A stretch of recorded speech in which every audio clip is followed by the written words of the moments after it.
fuiste uno de los amenazados por aquel ministerio. A mí en concreto, bueno, ya habrá tiempo a lo largo del programa de ir contándolo todo, pero en las Navidades de 2016, en la Copa de Navidad de Moncloa, de que entonces estaba Mariano Rajoy, presidente del gobierno, Cristóbal Montoro se acercó a mí y me dijo: si no quieres que Hacienda te destroce la vida, algo parecido, ya sabes lo que tienes que hacer, deja de criticarnos.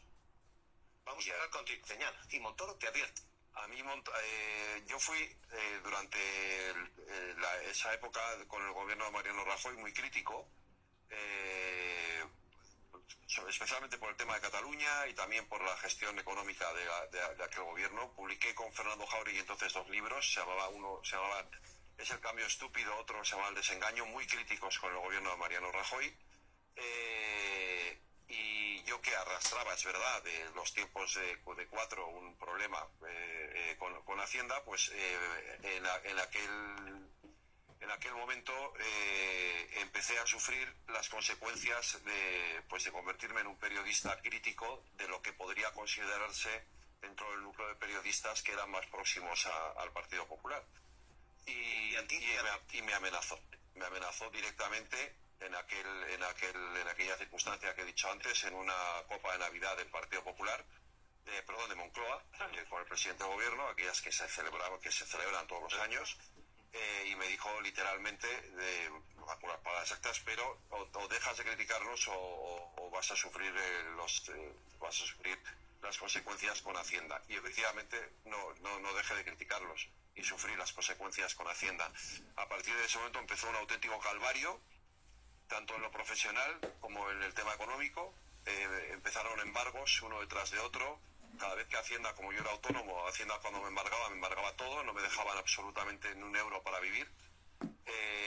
Al mismo tiempo empecé a dejar de colaborar en la mayoría de las televisiones, porque hay que decir con todo esto que Montoro actuaba a las órdenes de alguien que estaba por encima, que se llamaba Soraya Sáez de Santamaría y que era la vicepresidenta del gobierno. O sea, todo esto contra los periodistas lo hacía en perfecta coordinación con lo que yo llamaba la Gestapo de la Moncloa, ¿vale? Que era Soraya Sáez de Santamaría y su equipo.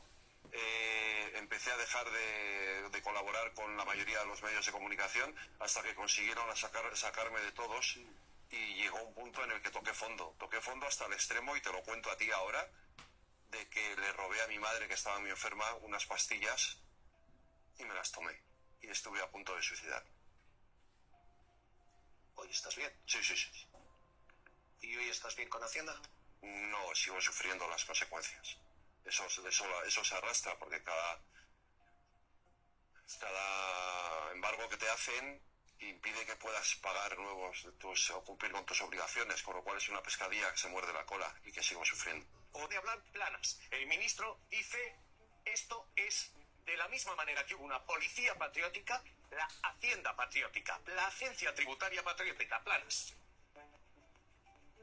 Y ahora hemos descubierto que no era casualidad, que había también una Hacienda patriótica, y que esta Hacienda patriótica iba dedicada a evitar que se pudiera investigar estos aspectos en relación con las irregularidades fiscales. Había quienes encargaban artículos de proyectos de ley fiscales al gobierno. Me parece gravísimo. Y yo creo que esto merece una explicación pública que vaya más allá de 2 líneas por parte del Partido Popular. Reducir ese esquema, el de presunta corrupción y presuntos corruptores. Y vuelve a haber sospechosos habituales. Pero, una más águeda. Llama la atención esto, que más allá de la causa, una fiscal, la fiscal Cerdán, dice: oiga, esto hay que mirarlo, y sus superiores no solamente le dicen que no, se le multa por abrir esos correos y recibe una sanción de 1.000 euros. La fiscalía, por arriba, tapa a la fiscal que está intentando destapar todo esto. Es un asunto un tanto complejo. La causa está abierta. Hay nada menos que un ministro de Hacienda de 2 gobiernos, pero por su actuación durante el gobierno de Rajoy imputado, y muchos altos cargos que están imputados y que están siendo investigados junto a él. Pero la fiscal Carmen García Cerda adivinaba que había otro tipo de delito, además del que hemos descrito, de corrupción, de cambiar las leyes a cambio de dinero, y era el de revelación de secretos. Y de eso te hablaba antes, cuando decía que se han encontrado correos que hablan de maniobras para presuntamente beneficiar al PP en el caso de la Caja B o perseguir a adversarios políticos como un fundador de Podemos, pues en eso se centraba esa intención de la fiscal por investigar esa parte. Lo que ocurre es que sus jefes en la Fiscalía Anticorrupción, principalmente el fiscal jefe anticorrupción Alejandro Luzón, pues consideró que no había indicios de revelación de secretos y que no había que seguir investigando en esa dirección. ¿Y qué dirección era esa? Pues sobre todo hacer el volcado de un correo que lleva el segundo apellido de Montoro en su denominación y que la fiscal cree que se refería de forma pues oculta al ministro y al que se le daba pues información y que le haría cómplice de todas esas maniobras contra adversarios políticos y contra, como habéis descrito en la mesa, periodistas e incluso rivales políticos de dentro del Partido Popular. La fiscal no parece que no asume esa orden del fiscal jefe anticorrupción, contacta con los Mossos de Escuadra para que hablen con el juez, la pillan, digamos, de esa manera y ahí empieza el proceso sancionador. Lo vamos a leer y vamos a escuchar a algunos de esos perjudicados. Pedro Agueda, cuídate, un abrazo. Es delicadísimo por todo, delicadísimo porque primero se están comprando normas, se están comprando leyes, o esto es al menos lo que dice una instrucción de 7 años. Y no es un sector, 11 millones de euros de pagos a cambio de normas, que reportan mucho más ahora. Y segundo, porque efectivamente se utiliza la agencia antifraude, lo que ha de velar por la limpieza del sistema para perseguir a rivales políticos. Pedro Agueda, periodista del diario, ¿qué tal? ¿Cómo estás? Buenos días, ¿cómo estáis? Pedro, vosotros publicáis hoy, lo hemos estado siguiendo, una trama que va mucho más allá del gas y que tiene piezas separadas, entre otras renovables o eléctricas. Bueno, vamos a ver, nosotros hoy lo que contamos es que hay varias piezas separadas en el caso que todavía tenemos que conocer cuando se dé trasladado a las partes a qué se dedican, pero es cierto que perjudicados por la actuación del Ministerio de Hacienda en alianza con equipo económico, habrían presentado la personación en ese juzgado para actuar como acusación porque los compañeros del periódico estuvieron publicando durante el año 2023 correos electrónicos que están incorporados a esa causa y que hablan de maniobras contra determinadas personas o determinados ámbitos o a favor del Partido Popular, y esto es lo que puede ser realmente grave. Es decir, dentro de esos correos se habla de las maniobras que se realizaron para evitar que el Partido Popular fuera acusado de delito fiscal en la pieza de la Caja B, en aquella de la reforma de las obras de Génova con dinero negro, o también cómo se persiguió a Juan Carlos Monedero, al fundador de Podemos, en una época en la que el partido estaba en su mejor momento, pese a que la jueza ya había archivado la causa contra él porque había pagado en Hacienda lo que debía.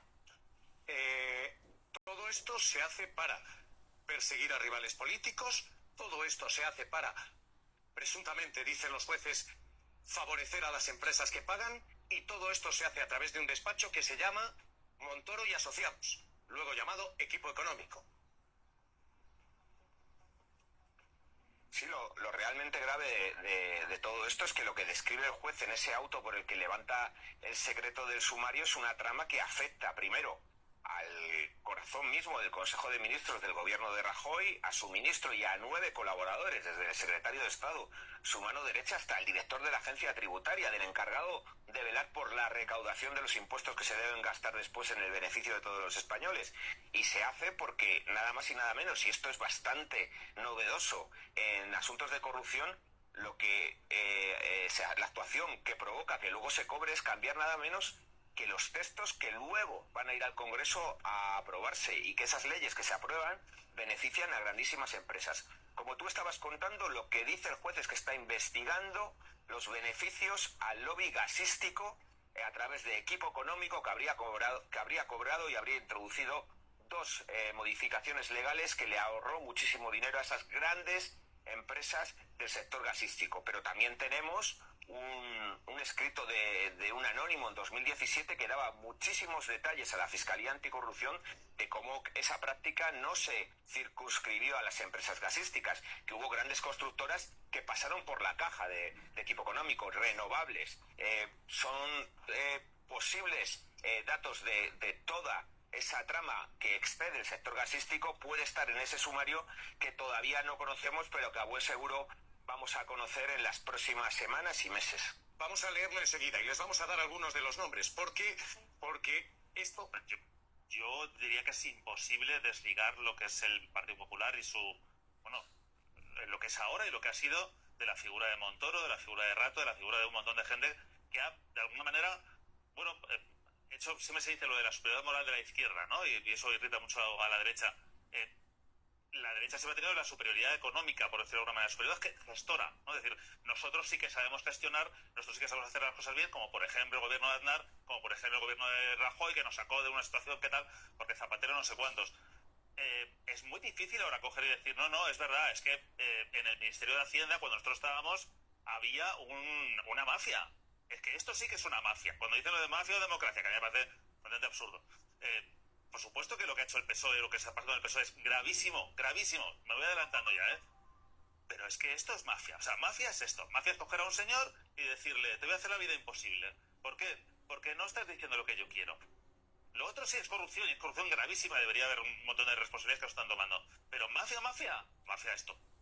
Escándalo Cristóbal Montoro crece con compraventa de leyes. Esto es lo que dice la investigación judicial y con muchos más sectores afectados, porque el auto original decía: empresas gasistas redactan sus normas, pagan a la empresa de Montoro y su ministerio lleva eso al boletín oficial del Estado.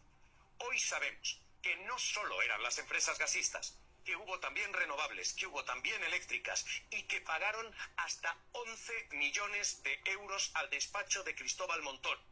11 millones de euros para comprar legislación, dicen los jueces. Esto ahora mismo es un escándalo sin precedentes. No estamos hablando ya de corrupción institucional, estamos hablando de compraventa del BOE. Esto es lo que dicen los tribunales. Tras 7 años de investigación, Pedro Gómez, investigación judicial que lleva 10 tomos separados, 10 piezas separadas, 17 tomos de sumario y que son ya puestos a disposición de las partes. Cuéntanos. Y que será interesante ver qué es lo que les llega a esas partes, porque el juez en su auto pide que se expurguen todas aquellas informaciones, todos aquellos mensajes que no tengan que ver con la causa concreta de la compraventa de leyes con las gasísticas. Pero sabemos, porque así ha sido publicado y porque así nos han dicho diferentes fuentes, que en toda esa información que se fue recabando del despacho económico de Cristóbal Montoro había conversaciones, contactos y datos de rivales políticos, de otro tipo de empresas de diferentes sectores e incluso también de compañeros del partido del que fue ministro de Hacienda con Rajoy y con Aznar en el gobiernos de Partido Popular. Pedro, hoy sabemos algo más. Todo esto aflora por una fiscal a la que se intenta cortocircuitar. Esa fiscal se llama García Cerdán.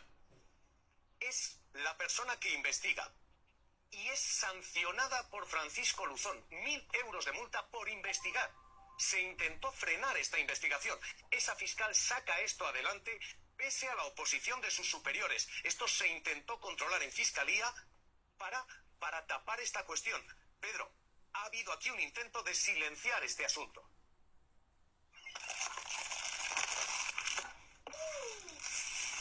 Pues vamos a probarla. Encendemos aquí y calentándose a 165 grados.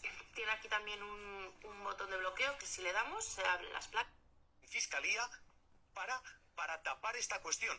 Pedro, ha habido aquí un intento de silenciar este asunto. Esta investigación provocó un cisma enorme dentro de la Fiscalía Anticorrupción, puesto que García Cerdán quería investigar todas aquellas causas que se podían extraer de esas informaciones, de esos mails, de esos contactos que contenían los ordenadores del despacho equipo económico de Cristóbal Montoro, pero fue Alejandro Luzón, fiscal jefe anticorrupción, quien dijo que no se podía extrapolar y que no se podía seguir investigando más allá de lo que se había dicho en un primer momento. Se llevó a un consejo de fiscales, ganó la posición de Alejandro Luzón y además la fiscal, la responsable del Ministerio Público que había iniciado esa investigación, fue sancionada y apartada de la causa. Ahora tiene un fiscal por encima que es quien le va guiando y quien le va diciendo por dónde tienen que ir las cosas. Fue sancionada con 1.000 euros, una sanción que además fue ratificada hace apenas 2 semanas por el Tribunal Supremo. Este escándalo va mucho más allá de lo que el auto inicial dice. Hay compraventa de leyes y pagos de 770.000 euros eran ayer, 11 millones de euros en total al despacho. Un despacho que factura 70 millones. Primera clave. Segunda clave. Esto se intentó frenar. Esto se intentó silenciar. Desde Fiscalía hubo sanciones a una fiscal, la fiscal que investigaba aquellos correos electrónicos de Cristóbal Montoro. Pero es que, 3, hay además una cantidad de intereses espurios y de movimientos en este ministerio que dejan muchas sospechas sobre la etapa de Hacienda y de Montoro. Los emails del ministerio, estos emails que investiga esa fiscal, dicen varias cosas. La primera, que hubo efectivamente esta presunta compraventa de leyes y uno de los que consigue comprar una ley para que le bajen los impuestos, una empresa gasista, dice esto, que la vía más directa para que te bajen esos impuestos es pagar a equipo económico, al bufete antes llamado Montoro y Asociados, y que esto es el bufete que tiene contacto directo con el ministro de Hacienda, Cristóbal Montoro. Los emails dicen que se podía pagar para que te bajaran los impuestos. Podías comprar tu propia ley. Esto es lo primero que dicen. Pero es que lo segundo que reflejan esos correos es que se intentaron obstruir algunas investigaciones. Hay órdenes por parte de la agencia tributaria para que se diga no hay fraude en el PP y para que se juegue con bases imponibles, deducciones, para minorar el delito fiscal. Hubo compraventa de bienes, hubo obstrucción a la justicia, dice esa investigación, dicen estos correos, insisto, todavía bajo investigación judicial, pero 2 y 3, esto se utilizó aquel ministerio para cargar contra sus rivales políticos. Esto es lo que desvela el propio Rodrigo Rato, que en uno de esos correos internos en la agencia tributaria se dice que viene bien aquello para demostrar que la amnistía fiscal se utiliza a rato para demostrar que la amnistía fiscal sirve de señuelo a la agencia tributaria. Lo que tenemos hoy no es un escándalo de empresas gasísticas, es un escándalo de gasísticas, de eléctricas, de renovables y un ejercicio espurio en el organismo e instrumento que debe velar porque no empieza a desbordar lo que conocimos ayer. Esto no es un entramado gasístico. Esto es una compraventa de leyes. Quizás estemos hablando del caso más grave de corrupción, no del Partido Popular, que tiene unos cuantos, sino de nuestro país. Quizás estamos hablando de esto porque, para entenderlo un poco mejor, no hablamos de manzanas podridas, no hablamos de 2 o 3 que se beneficiaban y que se corrompían, hablamos de una estructura perfectamente organizada, tanto en el Ministerio de Hacienda como en el Partido Popular. Y me gustaría decir una cosa, mira, una estructura en el gobierno para cobrar sobornos a cambio de leyes, de leyes que redactaban los propios lobbies para ser beneficiados, de leyes que han llegado a pagar 700.000 euros para beneficiarse de estas. Una estructura en el partido para cobrar mordidas de contratos públicos. Y luego una estructura jurídica, judicial, policial, periodística, incluso con algún que otro fiscal, donde tapaban la corruptela, la presunta corruptela del señor Montoro y sus 28 imputados y miembros del Partido Popular y del Ministerio, y perseguían a rivales políticos de Podemos. Estas son las 3 estructuras que tenía esta presunta mafia. Javier, titular de arranque. Es un asunto gravísimo